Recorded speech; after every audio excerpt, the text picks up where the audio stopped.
সালামুন আলাইকুম। আজকের ভিডিওটা একটু অ্যানালিটিক্যাল এবং ইন্টারঅ্যাক্টিভ একটা ভিডিও হতে যাচ্ছে, তাই যারা ভিডিওটা শেষ পর্যন্ত দেখার মাইন্ডসেট রাখেন এবং ভিডিওতে করা প্রশ্নগুলোর উত্তর নোট করে একসাথে ইন্টারঅ্যাক্ট করার মাধ্যমে সিদ্ধান্ত নেওয়ার মানসিকতা রাখেন, তারাই কেবল ভিডিওটা দেখবেন। এবার আসি আজকের টপিকে। আজকে আমরা কোরআনে ব্যবহৃত দুইটা অত্যন্ত গুরুত্বপূর্ণ শব্দ নিসা এবং রিজাল নিয়ে বেশ কিছু আয়াত দেখব এবং বিভিন্ন যৌক্তিক প্রশ্নোত্তরের মধ্য দিয়ে সিদ্ধান্ত নেওয়ার চেষ্টা করব আসলেই কি বহুল ব্যবহৃত এই শব্দ দুটি আক্ষরিকভাবে নারী এবং পুরুষ বোঝাতেই ব্যবহার হয়েছে, নাকি কোরআনে এই শব্দ দুইটির প্রয়োগ সম্পূর্ণ ভিন্ন। শুরু করছি রিজাল শব্দটি নিয়ে একটি আয়াত দিয়ে। সূরা আরাফের 46 নম্বর আয়াতে বলা হচ্ছে, ওয়া বাইনাহুমা হিজাব ওয়া আলাল আরাফি রিজালু ইয়ারিফুনা কুল্লাম বিসিমাহুম ওয়া নাদাউ আসহাবাল জান্নাতি আন সালামুন আলাইকুম লাম ইয়াদখুলুহা ওয়া হুম ইয়াতমাউন। এই আয়াতটার ইংরেজি অনুবাদ আব্দুল হালিম করেছেন এইভাবে: A barrier divides the two groups with men on its heights, recognizing each group by their marks. They will call out to the people of the garden, peace be with you. They will not have entered, but they will be hoping. বাংলায় doctor Abu Bakr Mohammad Zakaria অনুবাদ করেছেন, আর তাদের উভয়ের মধ্যে থাকবে পর্দা, আর আরাফে কিছু লোক থাকবে যারা প্রত্যেককে তার চিহ্ন দ্বারা চিনবে, আর তারা জান্নাতবাসীদেরকে সম্বোধন করে বলবে, তোমাদের উপর সালাম। তারা তখনও জান্নাতে প্রবেশ করেনি, কিন্তু আকাঙ্ক্ষা করে। অর্থাৎ এই আয়াতে আল্লাহ কিছু রিজালের কথা বলছেন যারা আরাফে অবস্থান করবে, যারা এখনো জান্নাতে প্রবেশ করেনি কিন্তু করার আকাঙ্ক্ষা রাখে। তারা জান্নাতের অধিবাসীদের সালাম দিয়ে সম্বোধন করবে। এখন আপনার কাছে আমার প্রশ্ন, কষ্ট করে উত্তরগুলো নোট করে রাখবেন যেন পরে আবার ভুলে না যান। এই যে কিছু লোক যারা আরাফে থাকবে, জান্নাতে প্রবেশ করেনি কিন্তু করার অপেক্ষা করবে, এরা কি শুধুই পুরুষ মানুষ? অর্থাৎ আল্লাহ কি এখানে শুধুই পুরুষ মানুষের কথা বলছেন? এখন আপনি যে কোনো একটি উত্তর বাছাই করুন। ক, হ্যাঁ, শুধুই পুরুষ মানুষের কথা বলা হচ্ছে, কারণ রিজাল মানে পুরুষ মানুষ, যেমনটা কোরআনের অন্যান্য আয়াতে পুরুষ মানুষ হিসেবে অনুবাদ করা হয়েছে। খ, না, এই আরাফে শুধু পুরুষ মানুষ কেন থাকবে? আল্লাহর সৃষ্টি সমস্ত লিঙ্গের মানুষই থাকতে পারে, শুধু পুরুষ হওয়ার তো যৌক্তিকতাই নাই। এখন আপনার উত্তর যদি হয় ক, তাহলে আপনাকে অনুরোধ করব দয়া করে ভিডিওটি থামিয়ে দিয়ে বের হয়ে যান, কারণ এই চিন্তা চেতনা নিয়ে আপনি আর যাই করেন জান্নাতকে শুধুমাত্র পুরুষ মানুষের জন্য বানিয়ে দিলেন, যেটা আল্লাহর ব্যাপারে একটা চরম মিথ্যাচার।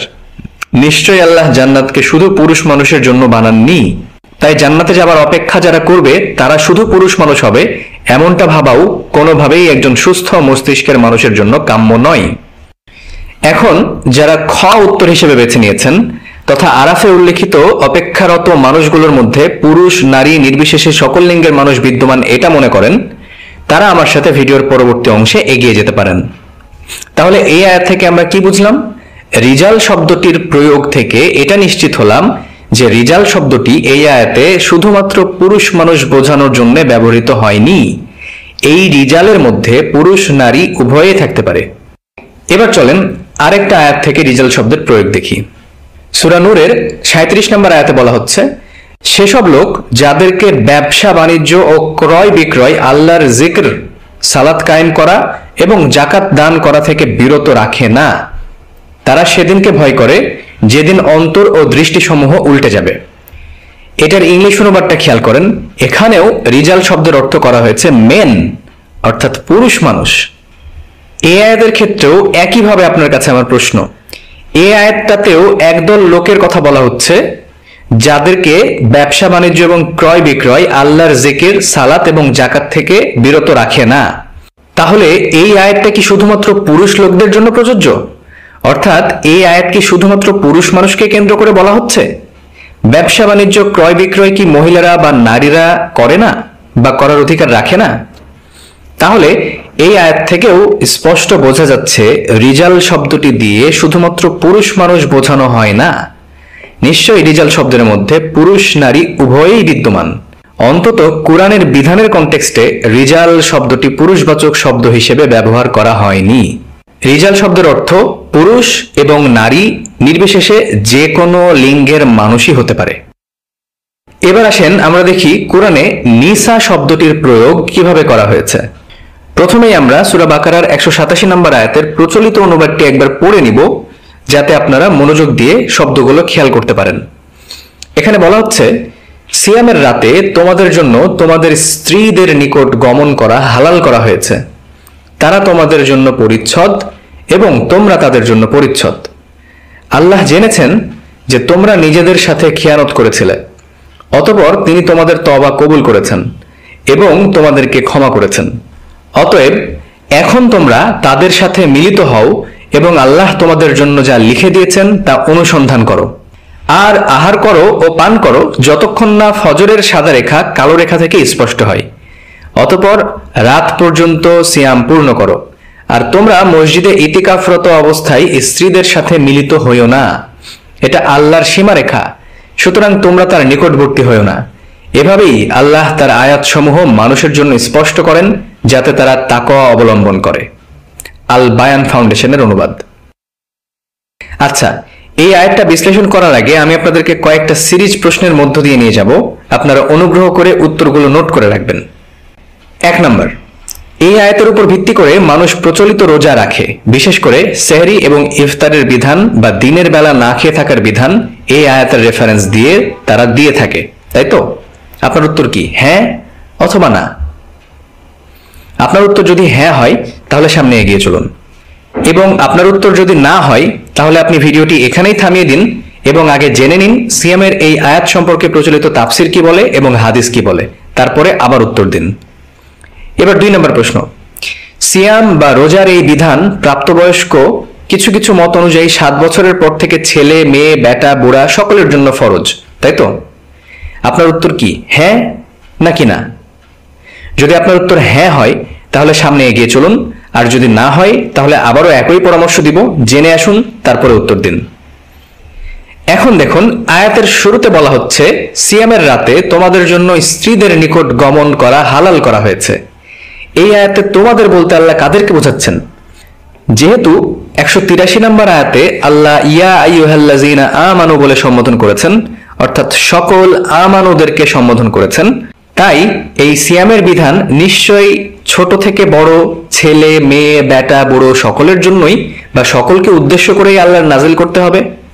এবং 183 নম্বর থেকে শুরু করে 187 নম্বর আয়াত পর্যন্ত মাঝখানে যেহেতু কোথাও সিয়ামের কনটেক্সট থেকে অন্য কোনো কনটেক্সটে যাওয়া হয় নাই, এবং ইয়া আইয়ুহাল্লাযীনা আমানু বলে যেহেতু এই কনটেক্সটের শুরুতে সম্বোধন করা হয়েছে, তাই এই 187 নম্বর আয়াতে তোমাদের শব্দটি দিয়ে নিশ্চয় আমানুদেরকেই রেফার করা হচ্ছে বা আমানুদের কথাই নির্দেশ করা হচ্ছে।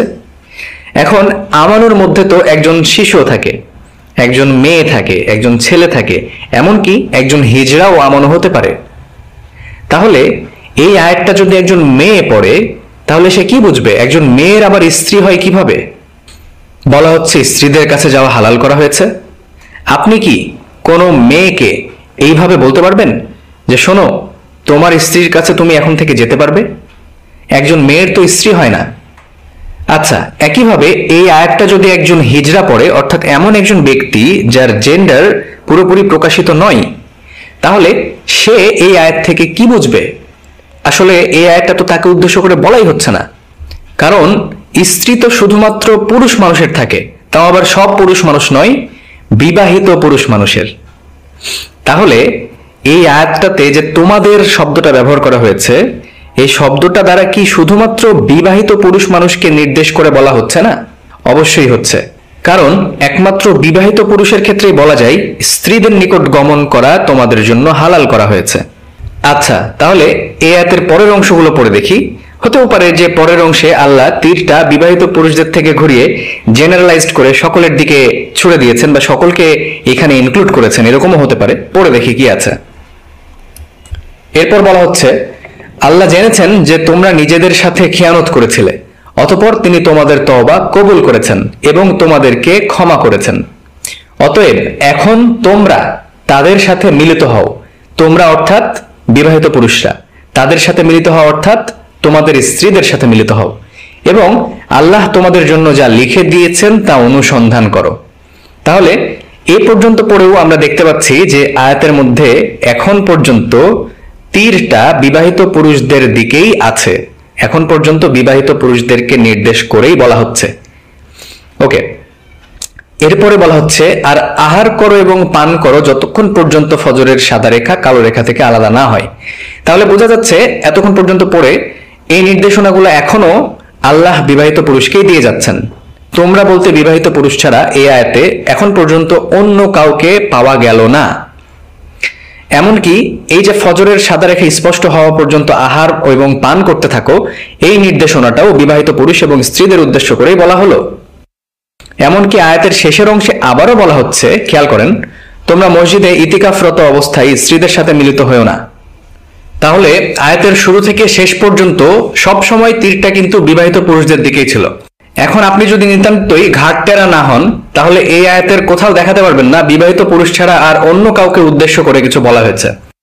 কিন্তু আমার প্রশ্ন হলো, সিয়াম বলতে আমরা যে সারাদিন না খেয়ে থাকে বুঝি, এই রিচুয়াল তো আমরা জানি শুধুমাত্র বিবাহিত পুরুষের জন্য নয়, বরং ছোট বড় বুড়া বেটা সকলের জন্য প্রযোজ্য। তাহলে আল্লাহ এই নির্দেশনাটা দেওয়ার সময় শুধুমাত্র বিবাহিত পুরুষদের উদ্দেশ্য করে বললেন কেন? সিয়াম তো শুধু বিবাহিত পুরুষদের জন্য নয়, তাই না? এখন আপনাকে সিদ্ধান্ত নিতে হবে, ক, সিয়াম আল্লাহ সকল আমানুর জন্য নাজিল করেছেন, অথবা খ, সিয়ামের কিছু বিধান শুধু বিবাহিত পুরুষদের জন্য নাজিল করেছেন, যেমন স্ত্রীদের সাথে রাতে মিলিত হওয়া এবং খাওয়া পান করা ফজর পর্যন্ত, তারপর সিয়াম পূর্ণ করা লাইল পর্যন্ত ইত্যাদি। কারণ তা না হলে এই আয়াতটা যদি একজন মেয়ে পড়ে অথবা একজন স্ত্রী পড়ে, তাহলে সে এই আয়াত পড়ে কি বুঝবে? এই আয়াত তো তাকে নির্দেশ করে বলাই হয়নি। তাহলে বোঝা যাচ্ছে যে এই আয়াতটা মেয়েদের জন্য নয়। কিন্তু এটা কি আপনি মানবেন? আল্লাহ তো সিয়ামকে আমানুর জন্য লিখে দিয়েছেন। আমানু তো পুরুষ মহিলা ছেলে বুড়ো সকলেই হতে পারে। তাহলে আল্লাহ কি করে কোরআনে তার সিয়ামের বিধান দেওয়ার সময় এমন ভুল করতে পারলেন যে শুধু বিবাহিত পুরুষদের উদ্দেশ্য করে বললেন? আল্লাহ চাইলে কিন্তু আয়াতের শুরুতে তোমাদের শব্দটি ব্যবহার না করে বিবাহিত পুরুষদের জন্য শব্দটি ব্যবহার করলেই একটা কনটেক্সট পাওয়া যেত, কারণ তখন আর তোমাদের শব্দটি আমানুদের নির্দেশ করতো না, শুধুমাত্র এই আয়াতের শুরুতে যাদেরকে সম্বোধন করা হচ্ছে তাদেরকেই নির্দেশ করত। কিন্তু মাঝখানে যেহেতু কনটেক্সট চেঞ্জ হয়নি, তাই তোমাদের শব্দটি সরাসরি 183 নম্বর আয়াতের আমানু শব্দটিকেই নির্দেশ করে। এখন বলেন, এটা কি আল্লাহর উপর জুলুম করা হলো না যে মহান সৃষ্টিকর্তা তার গুরুত্বপূর্ণ একটা বিধান শুধুমাত্র এক শ্রেণীর আমানুকে নির্দেশ করে নাজিল করলেন, যারা পুরুষ এবং বিবাহিত? এটা তো আল্লাহর বৈশিষ্ট্য নয়। আল্লাহ যিনি বিশ্বজগতের স্রষ্টা, তিনি কখনোই তার বিধানের মধ্যে পার্থক্য করবেন না এবং কোনো এক বিশেষ পক্ষকে নির্দেশ করে তার বিধান নাজিল করবেন না। তার বিধান হবে সার্বজনীন, এটাই তার বিধানের অন্যতম বৈশিষ্ট্য। তাহলে এই আয়াতটা তো একটা বিশাল সমস্যা সৃষ্টি করলো। এই সমস্যা থেকে কিভাবে আপনি বের হবেন? উত্তর খুবই সহজ। যখন আল্লাহ তোমাদের শব্দটি ব্যবহার করছেন, কনটেক্সট অনুযায়ী কোনো সন্দেহ নাই যে তোমাদের বলতে আল্লাহ আমানুদেরকেই নির্দেশ করছেন। এবং আমরা সবাই জানি যে আমানু যে কেউ হতে পারে, পুরুষ মহিলা নারী শিশু বেটা বুড়া এমনকি একজন হিজড়াও। তাহলে যখন আয়াতে বলা হচ্ছে সিয়ামের রাতে তোমাদের জন্য তোমাদের নিসাদের কাছে যাওয়া হালাল করা হয়েছে, এখানে নিঃসন্দেহে নিসা শব্দের অর্থ স্ত্রী হতে পারে না। নিসা শব্দের অর্থ এখানে অবশ্যই জেন্ডার নিউট্রাল হতে হবে। একমাত্র তাহলেই আয়াতটি সার্বজনীন হবে এবং ইতিপূর্বে যে বিরাট সমস্যা প্রতীয়মান হলো তার সমাধান হবে। নিসা শব্দের সম্ভাব্য অর্থ কি হতে পারে এটা নিয়ে আমরা পরবর্তী পর্বে আলোচনা করব। তবে এই নিসা সংক্রান্ত আরেকটি বিধানের গুরুত্বপূর্ণ আয়াত আমরা দেখে আসি। সূরা মাইদার 6 নম্বর আয়াতে মাঝখানে বলা হচ্ছে, খেয়াল করেন, তোমরা যদি স্ত্রী সহবাস করো অতঃপর পানি না পাও তবে পবিত্র মাটি দ্বারা তায়াম্মুম করো। এই আয়াতটিতে সালাতে দাঁড়ানোর পর পবিত্রতা অর্জন করতে বলা হয়েছে। তো সালাতে দাঁড়ানোর পর পবিত্রতা কি শুধু বিবাহিত পুরুষদের জন্য আবশ্যক, নাকি নারীদের জন্যও এই আয়াত প্রযোজ্য? যদি নারীদের জন্যও এই আয়াতটা প্রযোজ্য হয়, তাহলে একজন নারী যখন এই অংশটুকু পড়বে আয়াতের, তোমরা যদি স্ত্রী সহবাস করো, তো নারীদের আবার স্ত্রী কোথা থেকে আসবে? আপনি কি কোনো নারীকে এই ভাষায় কথা বলতে পারবেন যে তোমরা স্ত্রী সহবাসের পর মাটি দ্বারা তায়াম্মুম করো? অর্থাৎ এই আয়াতেও একই সমস্যা দেখা দিচ্ছে। আয়াতগুলো কেন জানি না শুধুমাত্র বিবাহিত পুরুষদের পার্সপেক্টিভ থেকেই বলা হচ্ছে, নাকি আসলে বিজ্ঞ আলেমরাই আয়াতগুলোর অনুবাদ এমন ভাবে অল্টার করেছে যাতে মনে হয় আয়াতগুলো আল্লাহ বিবাহিত পুরুষদের উদ্দেশ্য করে নাজিল করেছেন? এখন সিদ্ধান্ত আপনাদেরকেই নিতে হবে। আপনারা কি আল্লাহকে এরকম অপবাদ দিতে চান, নাকি মনে করেন যে আল্লাহর বিধান নারী পুরুষ নির্বিশেষে সকলের জন্যই সার্বজনীন করে তিনি নাজিল করেছেন? আরো একটা আয়াত দেখুন, সূরা নিসার 1 নম্বর আয়াত থেকে পড়ে আসলে বুঝতে পারবেন সম্বোধন করা হয়েছে ইয়া আইয়ুহান নাস, অর্থাৎ হে মানব জাতি। তারপর 3 নম্বর আয়াতে বলা হচ্ছে তোমরা যদি আশঙ্কা করো যে ইয়াতিমদের সাথে সুবিচার করতে পারবে না, তাহলে তোমরা নিসাদের মধ্যে থেকে বিয়ে করো। এই আয়াতের বাংলা অর্থ করা হয়েছে নারীদের মধ্যে থেকে বিয়ে করো। আশ্চর্য, মানুষ জাতি বা নাস দিয়ে সম্বোধন করলে কি শুধুমাত্র পুরুষদেরকে বোঝানো হয়? একজন নারী এই বিধান কিভাবে নিবে? তাহলে কি নারী নারীকে বিয়ে করবে, এই কথা বলা হচ্ছে? তাহলে যারা নিসা শব্দের অর্থ নারী কিংবা স্ত্রী করেছে তারা নিঃসন্দেহে চরম বিকৃতি সাধন করে কোরআনকে পুরুষ কেন্দ্রিক কিতাবে পরিণত করেছে, অথচ কোরআন সমগ্র মানব জাতির জন্য নাজিল হয়েছে। আজকের ভিডিওর আলোচনা এই পর্যন্তই। আমরা যতটুকু আলোচনা করেছি তা থেকে এটা বোঝা যায় যে রিজাল এবং নিসা কোরআনের কনটেক্সটে নারী এবং পুরুষ নয়। রিজাল নারী পুরুষ উভয়ই হতে পারে, একইভাবে নিসা নারী পুরুষ উভয়ই হতে পারে। এখন আপনাদের মনে অনেক অনেক প্রশ্ন তৈরি হবে, আমি জানি আপনারা এখন চিন্তা করতে শুরু করে দিয়েছেন যে তাহলে বিয়ে এবং তালাকের কথা বলা হয়েছে কোরআনে, সেই ব্যাপারে কি বলবেন? মেয়েদের ঋতু সম্পর্কে বলা হয়েছে, সেই ব্যাপারে কি বলবেন? দেখেন, আপনি যদি মনে করেন যে আমি আপনাদের সকল প্রশ্নের উত্তর দেওয়ার জন্য বসে আছি, তাহলে আপনার অস্তিত্বের দরকারটা কি? আপনি আপনার জ্ঞান বুদ্ধি কিছু কাজে লাগিয়ে দু একটা প্রশ্নের উত্তর বের করুন না। আমি তো এসব কিছুর উত্তর রেডি করে নিয়ে বসে নাই, বা আমার একার উপর তো একই সাথে সব প্রশ্নের উত্তর দেওয়া সম্ভব নয়। আল্লাহ তৌফিক দিলে নিশ্চয়ই আপনাদের অন্যান্য প্রশ্নগুলো নিয়েও যথাযথ উত্তর সহ আমার উপলব্ধি নিয়ে হাজির হব ইনশাল্লাহ। এবং নিসা এবং রিজালের সম্ভাব্য অর্থ এই ভিডিওর পরের পর্বে কোরআনের আয়াতের আলোকে আলোচনা করার চেষ্টা করব। ততদিন পর্যন্ত সুস্থ থাকবেন এবং সত্যের পথে থাকবেন। সালাম।